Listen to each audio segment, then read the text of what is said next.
ഇന്ത്യയുടെ കാർഷിക ഭൂപ്രകൃതിയിൽ വിപ്ലവകരമായ മാറ്റം ലക്ഷ്യമിട്ട് കേന്ദ്ര സർക്കാർ പ്രധാനമന്ത്രി നരേന്ദ്രമോദിയുടെ അധ്യക്ഷതയിൽ ചേർന്ന കേന്ദ്ര മന്ത്രിസഭായോഗം PM ധൻധാന്യ കൃഷി യോജനയ്ക്ക് അംഗീകാരം നൽകി.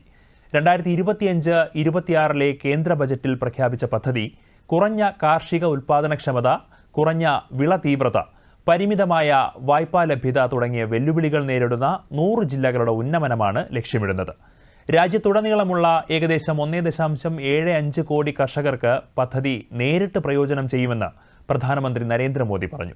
2025-26 മുതൽ 6 വർഷത്തേക്ക് 100 ജില്ലകളെ ഉൾപ്പെടുത്തി നടപ്പിലാക്കുന്ന പ്രധാനമന്ത്രി ധൻധാന്യ കൃഷി യോജനയ്ക്ക് കേന്ദ്രമന്ത്രിസഭായോഗം അംഗീകാരം നൽകി. നീതി ആയോഗിന്റെ ആസ്പിറേഷണൽ ഡിസ്ട്രിക്ട് പ്രോഗ്രാമിൽ നിന്ന് പ്രചോദനം ഉൾക്കൊണ്ട് കൃഷിയിലും അനുബന്ധ മേഖലകളിലും മാത്രം ശ്രദ്ധ കേന്ദ്രീകരിക്കുന്ന ആദ്യ പദ്ധതിയാണിത്.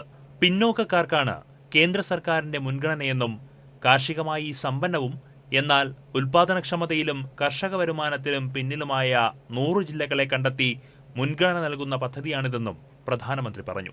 രാജ്യത്തുടനീളമുള്ള ഏകദേശം 1.75 കോടി കർഷകർക്ക് പദ്ധതി നേരിട്ട് പ്രയോജനം ചെയ്യുമെന്നും അദ്ദേഹം വ്യക്തമാക്കി. केंद्रीय मंत्रिमंडल ने प्रधानमंत्री धनधान्य कृषि योजना को मंजूरी दी है. इस योजना के तहत कृषि के मामले में सबसे पिछड़े 100 जिलों को चिन्हित किया जाएगा. ये ऐसे जिले होंगे जहां खेती से जुड़ी संभावनाएं तो भरपूर है, लेकिन पैदावार और किसानों की आय के मामले में ये जिले अभी भी पीछे हैं. इन जिलों के किसानों को इस योजना के तहत प्राथमिकता देकर मदद दी जाएगी. यानी पिछड़े को प्राथमिकता. इसका सीधा लाभ देश के करीब 1.25 करोड़ किसानों को होगा. വിള ഉൽപാദനക്ഷമത വർദ്ധിപ്പിക്കുന്നതിനും വൈവിധ്യവൽക്കരണവും സുസ്ഥിര കൃഷിയും പ്രോത്സാഹിപ്പിക്കുന്നതിനും വിളവെടുപ്പിന് ശേഷമുള്ള സംഭരണം ശക്തിപ്പെടുത്തുന്നതിനും ജലസേചനം മെച്ചപ്പെടുത്തുന്നതിനും കർഷകർക്ക് വായ്പാ ലഭ്യത വിപുലീകരിക്കുന്നതിനും പദ്ധതി ഊന്നൽ നൽകുന്നു. വിളവ് കുറഞ്ഞ ജില്ലകളുടെ ഉൽപാദനക്ഷമത മെച്ചപ്പെടുത്തുക എന്നതാണ് ഈ പദ്ധതിയുടെ ആത്യന്തിക ലക്ഷ്യമെന്ന് കേന്ദ്രമന്ത്രി ശിവരാജ് സിംഗ് ചൌഹാൻ പറഞ്ഞു. തിരഞ്ഞെടുക്കപ്പെടുന്ന ജില്ലകളുടെ ഉൽപാദനക്ഷമത ദേശീയ ശരാശരിയിലും മുകളിലെത്തിക്കുകയാണ് പദ്ധതിയിലൂടെ ലക്ഷ്യമിടുന്നതെന്നും അദ്ദേഹം കൂട്ടിച്ചേർത്തു. न केवल खाद्यान्न का, फलों का, सब्जियों का, दूध का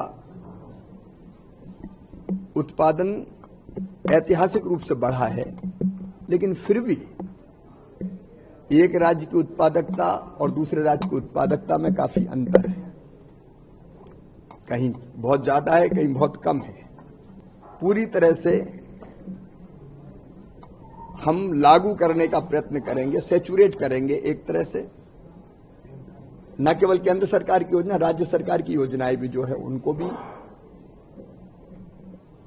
कन्वर्जेंस करके वहां पूरी क्षमता से लागू करेंगे.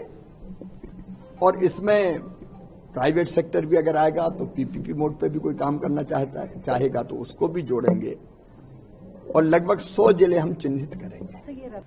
വിളകൾക്ക് പുറമെ ഫലകൃഷി, മത്സ്യബന്ധനം, തേനീച്ച വളർത്തൽ, മൃഗസംരക്ഷണം, കാർഷിക വനവൽക്കരണം എന്നിവയിലും ശ്രദ്ധ കേന്ദ്രീകരിക്കും. 11 കേന്ദ്ര വകുപ്പുകളിലായി നിലവിലുള്ള 36 പദ്ധതികളുടെ സംയോജനത്തിലൂടെയും സംസ്ഥാനതല സംരംഭങ്ങളിലൂടെയും സ്വകാര്യ മേഖലയുമായുള്ള പങ്കാളിത്തത്തിലൂടെയുമാണ് പദ്ധതി നടപ്പാക്കുന്നത്. നിർദ്ദിഷ്ട മാനദണ്ഡങ്ങളുടെ അടിസ്ഥാനത്തിൽ ഓരോ സംസ്ഥാനത്തു നിന്നും കേന്ദ്രഭരണ പ്രദേശത്തു നിന്നും കുറഞ്ഞത് ഒരു ജില്ലയെയെങ്കിലും ഉൾപ്പെടുത്തും.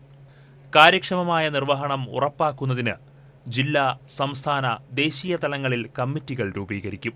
ജില്ലാ ധൻധാന്യ സമിതി ജില്ലാ കാർഷിക അനുബന്ധ പ്രവർത്തന പദ്ധതി തയ്യാറാക്കും. അതിൽ കർഷകരും അംഗങ്ങളായിരിക്കും. ജല, മണ്ണ് സംരക്ഷണം, വിളവൈവിധ്യവൽക്കരണം, ജൈവ, പ്രകൃതി കൃഷിയുടെ വ്യാപനം തുടങ്ങി വിവിധ ലക്ഷ്യങ്ങളുമായി ഈ പദ്ധതികൾ സംയോജിപ്പിക്കും. പ്രതിമാസ അപ്ഡേറ്റുകളുള്ള ഒരു ഡിജിറ്റൽ ഡാഷ്ബോർഡ് ഉപയോഗിച്ച് 117 പ്രധാന പ്രകടന സൂചകങ്ങൾ വഴി പദ്ധതിയുടെ നടത്തിപ്പ് അവലോകനം ചെയ്യും. കേന്ദ്ര നോഡൽ ഓഫീസർമാർ ഓരോ ജില്ലയിലെയും പുരോഗതി നിരീക്ഷിക്കും. അതേസമയം നീതി ആയോഗ് പതിവായി മാർഗനിർദ്ദേശവും വിലയിരുത്തലും നൽകും. കിഴങ്ങുവിളകളുടെ ഉൽപാദനക്ഷമത വർദ്ധിപ്പിക്കാനും വൈവിധ്യവൽക്കരണം പ്രോത്സാഹിപ്പിക്കാനും PM ധൻധാന്യ കൃഷി യോജന ഏറെ പ്രയോജനകരമാകുമെന്ന് പ്രതീക്ഷിക്കുന്നതായി Thiruvananthapuram ICAR CTCRI director doctor G. Baiju പറഞ്ഞു. കേന്ദ്ര സർക്കാർ അംഗീകരിച്ച പുതിയൊരു പദ്ധതി പ്രകാരം കിഴങ്ങ് വിളകൾ ഇതിൽ വളരെ പ്രാധാന്യമുള്ളതായിട്ടാണ് എനിക്ക് കാണാൻ സാധിക്കുന്നത്. അതിന് ഏറ്റവും പ്രധാനമായി അതിൻ്റെ അകത്തെ ഒരു പ്രധാന ഉദ്ദേശം ഉൽപ്പാദനക്ഷമത കൂട്ടുക എന്നുള്ളതാണ്, പ്രൊഡക്ടിവിറ്റി. നമ്മൾ മരച്ചീനി എടുക്കുകയാണെങ്കിൽ കഴിഞ്ഞ 60 വർഷമായി നമ്മുടെ സംസ്ഥാനത്തെ മരച്ചീനിയുടെ ഉൽപ്പാദനം ഒരു ഹെക്ടറിൽ നിന്നും 10 ടണ്ണിൽ നിന്നും ഇന്ന് 37 ടൺ, ലോകത്തിലെ രണ്ടാമത്തെ ഏറ്റവും വലിയ ഉൽപ്പാദനക്ഷമതയിൽ നമ്മൾ എത്തി നിൽക്കുകയാണ്. മറ്റ് ഒരു വിളയ്ക്കും ഇത്രയും ഒരു annual growth rate in productivity ഉണ്ടായിട്ടുണ്ടെന്ന് എനിക്ക് തോന്നുന്നില്ല, 4%-ലധികം. അത് ഒന്നാമത്തെ പ്രധാന കാരണം പ്രൊഡക്ടിവിറ്റി. രണ്ടാമതായിട്ട് നമ്മൾ ഈ ഒരു പദ്ധതിയിൽ ഉദ്ദേശിച്ചിരിക്കുന്നത് വിള വൈവിധ്യവൽക്കരണമാണ്. നമ്മുടെ പഞ്ചാബ് തുടങ്ങിയ സംസ്ഥാനങ്ങളിലൊക്കെ ഹരിത വിപ്ലവത്തിന് ശേഷം ഏകവിള കൃഷിയും രാസവളങ്ങളും മറ്റ് കീടനാശിനികളുടെയും അമിതമായ ഉപഭോഗവുമൊക്കെ കാരണമുണ്ടായ ദോഷങ്ങളുടെ പരിഹരിക്കാനായി ഏറ്റവും പ്രധാനപ്പെട്ട ഒരു മാർഗം എന്ന് പറയുന്നത് ക്രോപ്പ് ഡൈവേഴ്സിഫിക്കേഷൻ, അല്ലെങ്കിൽ വിള വൈവിധ്യവൽക്കരണമാണ്.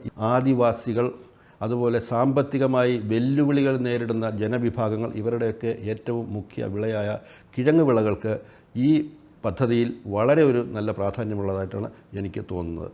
പ്രതിവർഷം 24,000 കോടി രൂപ ചെലവിലാണ് പദ്ധതി നടപ്പിലാക്കുന്നത്. ഒക്ടോബറിൽ റാബി സീസണിൽ പരിപാടി ആരംഭിക്കും. വിവിധ സംസ്ഥാനങ്ങൾക്കിടയിലും ഒരു സംസ്ഥാനത്തിനുള്ളിലെ വിവിധ ജില്ലകളിലും നിലനിൽക്കുന്ന ഉൽപാദനക്ഷമതയിലെ അസമത്വം പരിഹരിക്കുന്നതിനാണ് പദ്ധതി ശ്രദ്ധ കേന്ദ്രീകരിക്കുന്നത്. ഇന്ത്യയുടെ കാർഷിക ഭൂപ്രകൃതിയിൽ വിപ്ലവകരമായ മാറ്റം ലക്ഷ്യമിട്ട് കേന്ദ്ര സർക്കാർ